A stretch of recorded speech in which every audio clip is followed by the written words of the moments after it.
அன்பார்ந்த சகோதர சகோதரிகளை, இயேசு கிறிஸ்து நாமத்தினால உங்களை நான் வாழ்த்துகிறேன். சென்ற நிகழ்ச்சி நம்ம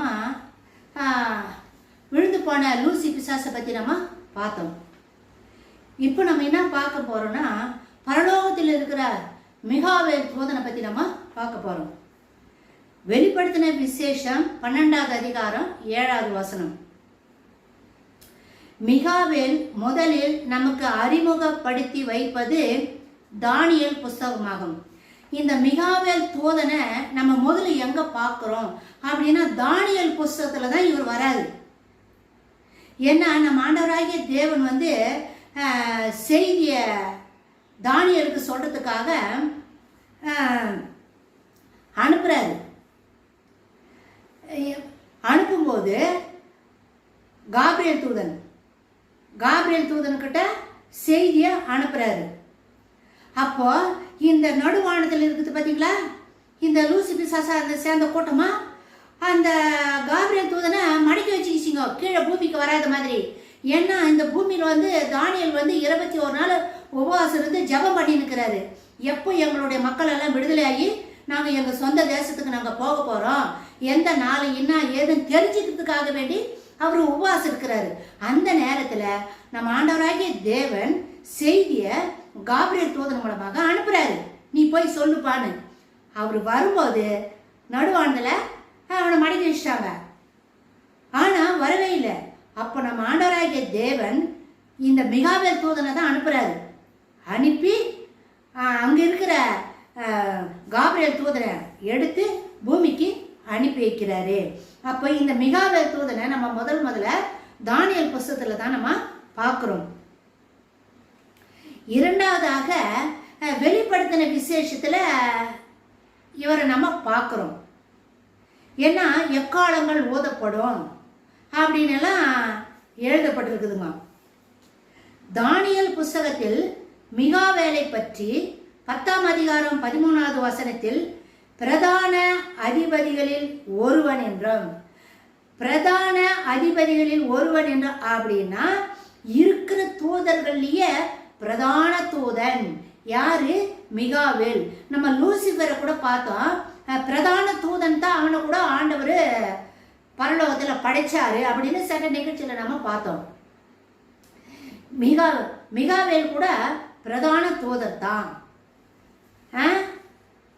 தானியேல் 10வது அதிகாரம் 21வது வசனத்தில் பிரதான அதிபதிகளில் ஒருவன் என்றும் உங்கள் அதிபதி என்றும், அதாவது தானியேலுக்கு, அதாவது இஸ்ராயல் மக்களுக்கு, யூத மக்களுடைய அதிபதியா யாரு? மிகாவேல் தூதன். மேலும் உங்கள் ஜனத்தின் புத்திரருக்காக நிற்கிற பெரிய அதிபதி என்றும் 12வது அதிகாரம் 1வது வசனம் சொல்லப்படுகிறது எங்க தானியேல் புஸ்தகத்துல. மேலும் உங்கள் ஜனத்தின் புத்திரருக்காக, உங்கள் ஜனத்தின் புத்திரருக்காகன்னு தானியேலுக்கு சொல்லப்படுது. தானியேல் யூத குலத்தை சேர்ந்தவர், இஸ்ராயல் மக்கள், இஸ்ரவேலர், யூதர் யார? தானியேல் யூதன். அதனால அந்த ஜனத்தின் புத்திரருக்காக நிற்கிற பெரிய அதிபதி என்றால், அப்போ இஸ்ராயல் மக்களுக்காக, யூதர்களுக்காக நியமிக்கப்பட்டிருக்கிற தூதன் தான் மிகாவேல் தூதன். அந்த ஜனத்துக்காக யுத்தம் பண்றதுக்காக, வழக்காரத்துக்காக, அந்த மக்களை பாதுகாக்கிறதுக்காக நியமிக்கப்பட்டிருக்கிற தூதன் தான் மிகாவேல் தூதன். தேவனுக்கு முன்பாக நின்று கொண்டு இருக்கிற பிரதான தூதர்களில் மிகாவேலும் ஒருவர் ஆவார். தேவனுக்கு முன்பாக நிறைய தூதர்கள், பிரதான தூதர்கள், ஆர்கேஞ்சல்ஸ், கேருபீன்கள், ஆர்கேஞ்சல்ஸ் நின்று இருக்கிறாங்க. முக்கியமா ஆர்கேஞ்சல்ஸ் இவங்கெல்லாம் பிரதான தூதர்கள், பிதாவுக்கு முன்பாக நின்று கொண்டு இருக்கிறவர்கள், பிதாவுடைய சமூகத்தில் நிற்கிறவங்க. யோசிச்சு பாருங்க எவ்வளவு வல்லமை உள்ளவங்களா இவங்க இருப்பாங்கன்னு சொல்லிட்டு. தேவனுக்கு முன்பாக நின்று கொண்டிருக்கிற பிரதான தூதர்களில் மிகாவேலும் ஒருவர் ஆவார். தானியேலின் ஜனங்களாகிய யூதர்களை பாதுகாப்பதற்காக தெரிந்து கொள்ளப்பட்டவன் யாரு? இந்த மிகாவேல் தூதன். யூதர்களை பாதுகாக்கிறதுக்காக இந்த மிகாவேல் தூதனைத்தான் ஆண்டவர் நியமிச்சு வச்சிருக்கிறாராம், ஏற்படுத்தி வச்சிருக்கிறாராம். எந்த ஒரு ஆபத்து இப்போ கூட இஸ்ரவேல்ல சண்டை நடந்து தான் இருக்குது. இஸ்ரவேலுக்கும் காசாவுக்கும் சண்டை நடக்குது. இஸ்ரவேலை சுத்தி ஹமாஸ் ஒரு பக்கம், ஏமன்ல இருந்து ஹவுதி இயக்கம் ஒரு பக்கம், இந்த பக்கம் லெபனான்ல இருந்து இஸ்புல்லா இயக்கம் ஒரு பக்கம், சிரியாவிலிருந்து முஸ்லிம் ஜிஹாத் இயக்கம் ஒரு பக்கம், அடுத்த பக்கத்திலேயே ஈராக், அங்கிருந்து துருக்கியிலிருந்து எகிப்திலிருந்து நடு மையத்தில் ஒரு சின்ன நாடுங்க இஸ்ரேல் நாடு. அந்த நாட்டை சுற்றிலும், இந்த சின்ன நாட்டை சுற்றிலும் இத்தனை நாடுகள் சூழ்ந்து சண்டை போடுது. இத்தனை நாடுகளை சேர்ந்துக்கின்னு அந்த சின்ன நாட்டோட சேர்ந்து சண்டை போட்டுன்னு இருக்குது. ஆனா இன்னும் ஜெயம் பெற முடியல. ஏன்னா நம் பிதாவாகிய தேவன் அந்த யூத மக்களுக்காக மிகாவேல் தூதனை ஏற்படுத்தி வச்சிருக்கிறாரு. அவங்கள பாதுகாக்கிறதுக்காக, அவங்களுக்கு எந்த ஒரு ஆபத்து விபத்து வந்தாலும் முன்னாடி நிற்கிறவர் மிகாவேல் தூதன் தான், அவங்கள பாதுகாக்கிறதுக்காக. அதனால தான் வசனம் என்ன சொல்லுது? தானியேலின் ஜனங்களாகிய யோதர்களை பாதுகாப்பதற்காக தெரிந்து கொள்ளப்பட்டவன் யாரு? மிகாவேல். யூதா நிருபம் எழுத அதுல ஒரே ஒரு அதிகாரம் தான் இருக்குது. அதுல 9வது வசனம் என்ன சொல்லுது? பிரதான தூதன் என்று அழைக்கப்பட்டவன். பிரதான தூதன் அப்படின்னு இந்த புஸ்தகத்திலேயே, நம்ம வேதத்திலேயே இந்த யூதா நிருபத்துல மட்டும்தான் பிரதான தூதன் சொல்லிட்டு எழுதப்பட்டிருக்குதுங்க. பிரதான தூதன் என்று வேதாகமத்தில் ஒரே ஒரு தூதன் மட்டும்தான் அழைக்கப்படுகிறான். அது மிகாவேல் என்பவரே பிரதான தூதன். லூசிபர் கூட பிரதான தூதன் தான் நம்ம சென்ற நிகழ்ச்சியில பார்த்தோம். அதே மாதிரி தான் மிகாவேல் கூட பிரதான தூதனா. பிரதானனாக்கா இருக்கிற தூதன்லயே அவர் லீடர், ஹெட், தலைவர். பரலோகத்தில் இருக்கிற எல்லா ஏஞ்சல்ஸ்களுக்கும் எல்லா தேவ தூதர்களுக்கும் அவன் தலைவன். அதான் பிரதான தூதன் அப்படின்ற அர்த்தமா. மிகாவேலுக்கும் அதாவது மிகாவேலு தூதருக்கும் மரித்தோரின் உயிர்த்தெழுதலுக்கும் சம்பந்தம் உள்ளதை நாம் வேதத்தில் பார்க்கிறோம். மிகாவேலு தூதனுக்கும் உயிர்த்தெழுதலுக்கும் சம்பந்தம் இருக்குது அப்படின்னு வேதத்துல நம்ம படிக்கிறோம். உயிர்த்தெழுதல், மரிச்சவங்க உயிர் பெற்று எழுதல், இந்த உயிர்த்தெழுதலுக்கும் மிகாவேலு தூதனுக்கும் சம்பந்தம் இருக்குது அப்படின்னு சொல்றாங்க. அதை நம்ம வசனத்திலேயே பார்க்கலாம். தானியேல் புஸ்தகம் 12வது அதிகாரம் 1வது வசனமா 2வது வசனமா, பூமி தூளில் நித்திரை பண்ணுகிறவர்கள் விழித்து எழும்புவார்கள் என்றும். பூமியின் தூளில் நித்திரை பண்ணுகிறவர்கள் அப்படின்னா மரிச்சவங்க கல்லறையில மண்ணுக்குள்ள உறங்கிட்டு இருக்கிறாங்களாம், தூங்கிட்டு இருக்கிறாங்களாம். பூமியின் தூளில் நித்திரை பண்ணுகிறவர்கள் அப்படி மரிச்சவங்க பூமியில நித்திரை பண்ணிருக்கிறாங்களாம். அப்படி நித்திரை பண்ணி இருக்கிறவங்க விழித்து எழும்புவார்கள் என்று. எப்போ அவங்க மரிச்சவங்க திரும்ப எப்போ எழும்பாங்க அப்படின்னா, நம் ஆண்டவராகிய இயேசு கிறிஸ்து 2ஆம் வருகைக்கு முன்பாக ரகசிய வருகையின் பொழுது மரித்தவங்க எல்லாருமே உயிர் பெற்று எழுவாங்க. மரிச்சு அதான் முதலாம் உயிர்த்தெழுதல். வானத்துல எக்காலம் ஓதப்படும். இந்த எக்காலம் ஓதுறத இந்த மிகாவேல் தூதன் தான் எக்காலத்தை ஓதுறாரு வானத்துல. இந்த எக்காலத்தினுடைய சத்தத்தை கேட்டுத்தான் பூமியில மரிச்சிட்டு உறங்கிட்டு இருக்கிற அவங்க எல்லாமே உயிர் பெற்று எழுவாங்க.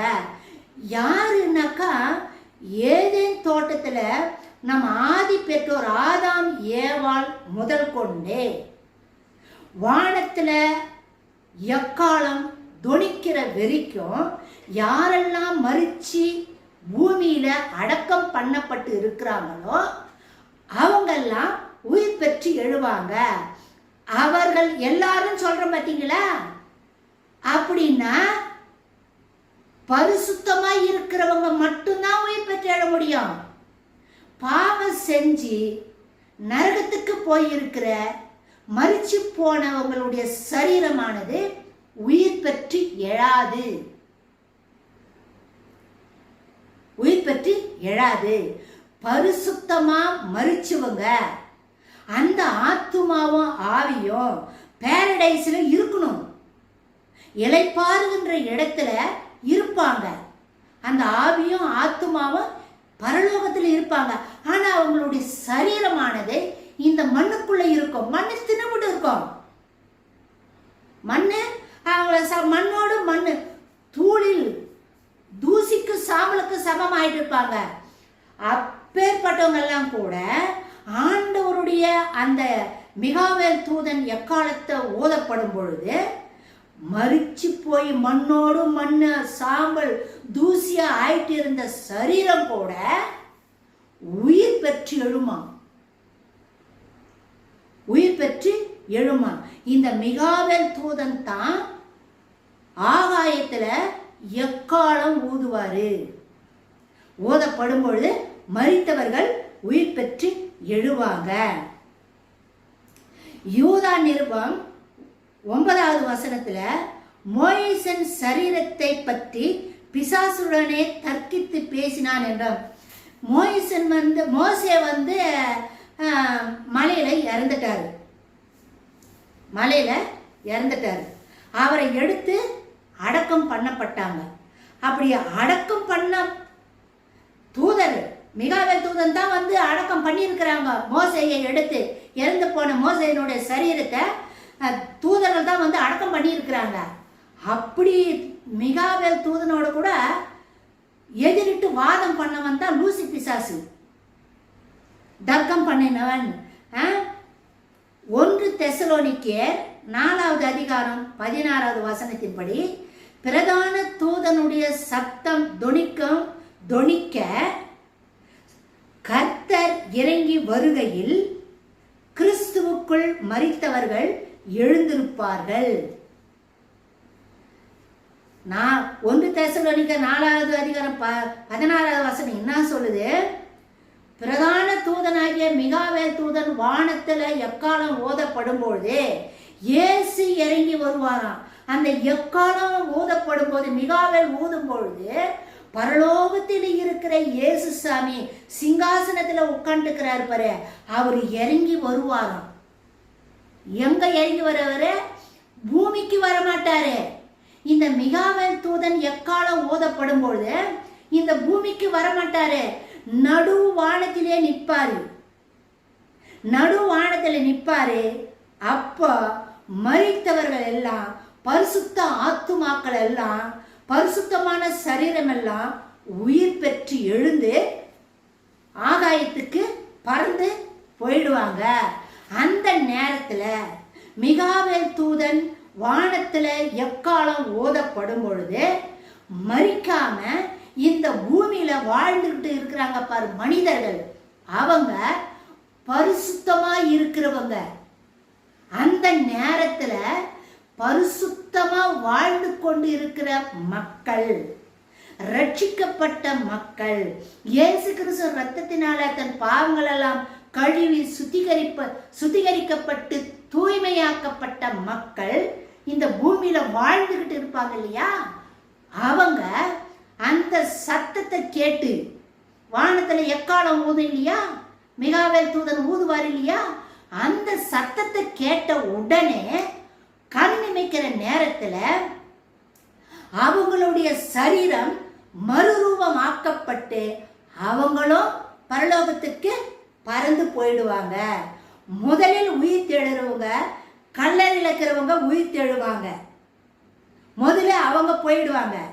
ரெண்டாவது, உயிரோடு இருக்கிற நாம் தேவனுடைய எக்கால சத்தத்தை கேட்கும் பொழுது நாமும் பரலோகத்துக்கு பறந்து போயிடுவோம். நடு வானத்துல நம்ம ஆண்டவராகி இயேசு கிறிஸ்து வந்து நிற்பாரு. நம்மளையெல்லாம் கூட்டிட்டு போறதுக்காக தான் நடு வானத்துல வந்து நிற்கிறாரு. முதல்ல மரிச்சவங்க போயிடுவாங்க, ரெண்டாவது உயிரோடு இருக்கிற நாம போயிடுவோம். நான் ஒரு முறை நைட்ல தூக்கமே வர்றதில்லைங்க. எப்ப பாரு ஆண்டவருடைய வசனத்தை இதே தியானம், தூக்கமே வராது. எனக்கு ரொம்ப கஷ்டமா இருக்கும். நான் பலமுறை ஆண்டவர்கிட்ட சொல்லிக்கிறேன், ஆண்டவரே எனக்கு தூக்கம் வரணும், எனக்கு தூக்கம் கொடுங்க, தூக்கமே வரலன்னா என்னப்பா பண்றது அப்படின்னு பல முறை ஆண்டவர்கிட்ட நான் புலம்பி இருக்கிறேம்மா. தூக்கம் வரலையே தூக்கம் வரலையேன்னு. அப்போ ஆண்டவர் ஒரு நாள் என்கிட்ட என்ன தெரியுமா சொன்னாரு, தூக்கம் வரல தூக்கம் வரலன்னு சொல்லி சொல்றிய, தூங்கிட்டியனா எக்கால சத்தத்தை நீ எப்படி கேட்ப? தூங்கிட்டியனா எக்கால சத்தத்தை நீ எப்படி கேட்பன்னு என்ன கேட்டாருங்க. அதுல இருந்து எனக்கு தூக்கம் வரல, ஏன் ஆண்டவர் எனக்கு தூக்கம் நான் கேட்கறதே கிடையாதுங்க.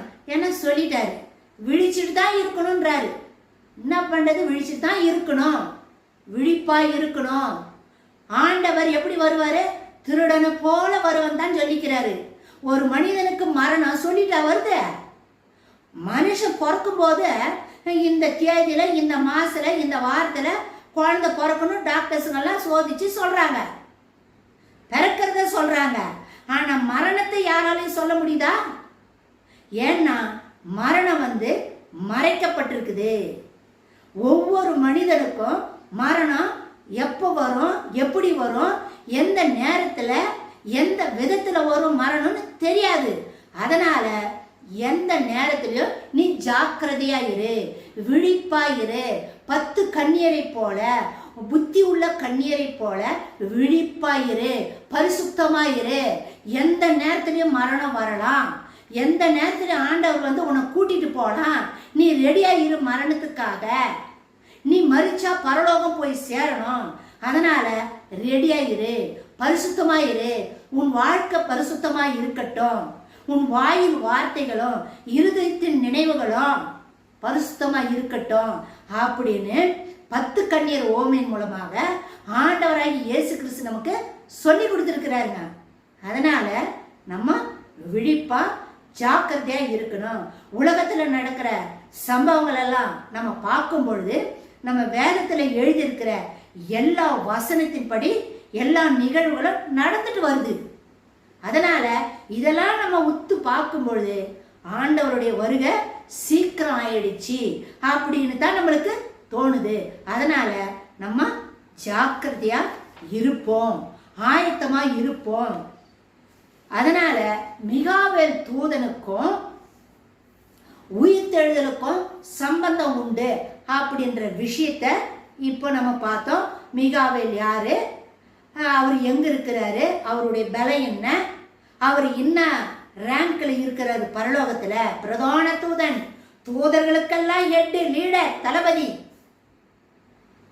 பிரதான தூதனாக மிகாவேல் இருக்கிறாரு அப்படின்னு இந்த செய்தி இப்ப நம்ம பார்த்தோம். அடுத்த நிகழ்ச்சி மிகாவேலுக்கும் லூசிபருக்கும் வானத்துல யுத்தம் நடக்கும். அந்த யுத்தம் நடக்கிறதுக்காகத்தான் இந்த 2 பேரையும் தனித்தனியா நம்ம பிரிச்சு பார்த்தோம். லூசி பிசாசு யாரு, அவன் வல்லமை யாரு, அவன் என்ன ஏதுன்னு பார்த்தோம். மிகாவேலு அவருடைய பலம் என்ன, அவர் யாரு, எங்க இருக்கிறாரு, அவர் எந்த ரேஞ்சில் எந்த ரேங்க்ல இருக்கிறாருன்னெல்லாம் மிகாவேல் இப்ப நம்ம பார்த்துட்டோம். இப்போ லூசிபரும் மிகாவேலும் வானத்துல யுத்தம் பண்ணுவாங்க. அடுத்த வீடியோ வானத்தில் யுத்தம் உண்டாயிற்று அப்படின்ற தலைப்புல நம்ம பார்க்க போறோம். இந்த செய்தியை எல்லாருக்கும் சொல்லுங்க, சப்ஸ்கிரைப் பண்ணுங்க, லைக் பண்ணுங்க. ஒரு சில சகோதரர் வந்து கமெண்ட்ஸ் கொடுத்துருக்குறீங்க, ரொம்ப நன்றி. அதுக்கு நான் தனியாகவே வீடியோ போடுறேங்க. நீங்கள் கேட்டுருக்கிற கேள்விக்கு தனியாகவே நான் வீடியோ போடுறேன், அதில் நான் பேசுகிறேன். உங்கள் கேள்விக்கு சந்தேகம் தீர்ந்துடும். மாரநாதா.